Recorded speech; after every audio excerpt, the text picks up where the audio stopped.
Suudi Arabistan hükümeti Nebi sallallahu aleyhi ve sellemin kabri şerifinin içeriden bazı fotoğraflarını yayınladı. Bu fotoğrafların Resulullah sallallahu aleyhi ve sellemin kabrinin tek gerçek fotoğrafları olduğu vurgulandı.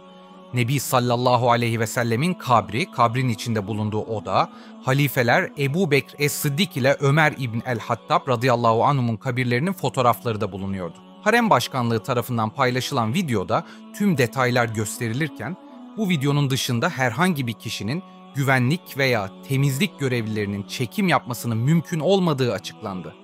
Fotoğraflarda Nebi sallallahu aleyhi ve sellemin odasının içinde bir mihrap bulunduğu, kızı Fatıma radıyallahu anh'ın yatağıyla bir de yeşil bir perde bulunduğu görülüyor. Yeşil perdenin ardında ise 6 metrelik bir duvarın Nebi sallallahu aleyhi ve sellemin ve iki halifesi Ebu Bekr ve Ömer radıyallahu anhuma'nın kabirlerinin etrafını çevirdiği söyleniyor. Yetkililerin bildirdiğine göre harem bölgesini ziyaret eden umreciler veya hacılar yüksek duvar nedeniyle Nebi sallallahu aleyhi ve sellemin kabrini göremezler. Ancak önünde durabilirler. Fatıma'nın odasının kapısı açılmış ve odanın içi de görüntülenmişti.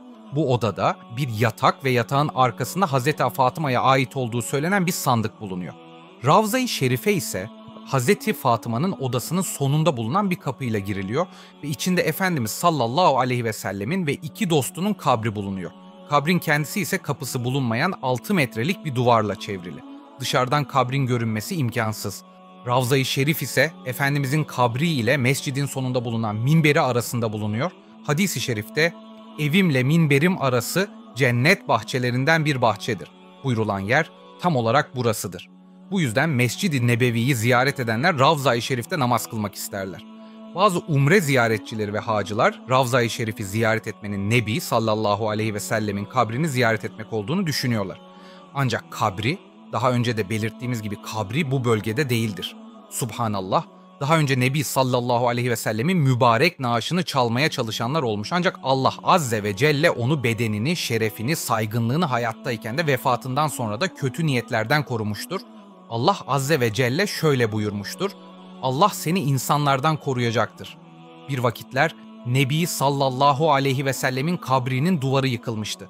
Yıkıntı ile birlikte kabrin bir kısmı zarar görmüş ve Nebi sallallahu aleyhi ve sellemin mübarek ayağı ortaya çıkmıştı.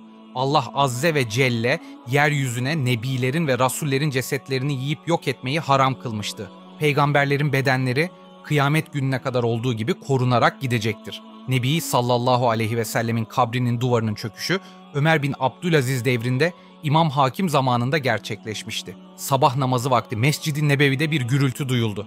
Herkes irkilmişti. Hep birlikte sesin geldiği yere olan biteni anlamaya koştular. Oraya vardıklarında Hazreti Ayşe radıyallahu anh'ın duvarının ve odayı çevreleyen duvarın yıkıldığını ve bir ayağın meydana çıktığını gördüler.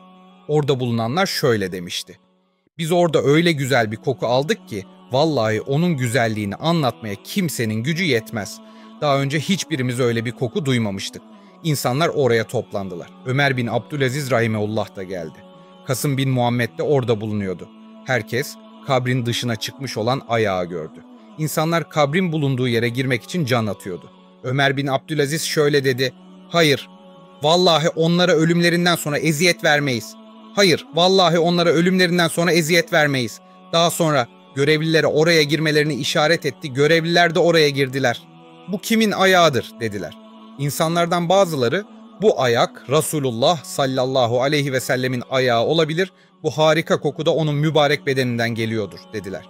Salim bin Abdullah bin Ömer ve Urve o ayağı tuttular. Bu Ömer bin el-Hattab'ın ayağı olabilir dediler. Sonra Raca isimli bir zata, ya Raca, sen Nebi sallallahu aleyhi ve sellemin kabrini gördün mü dediler.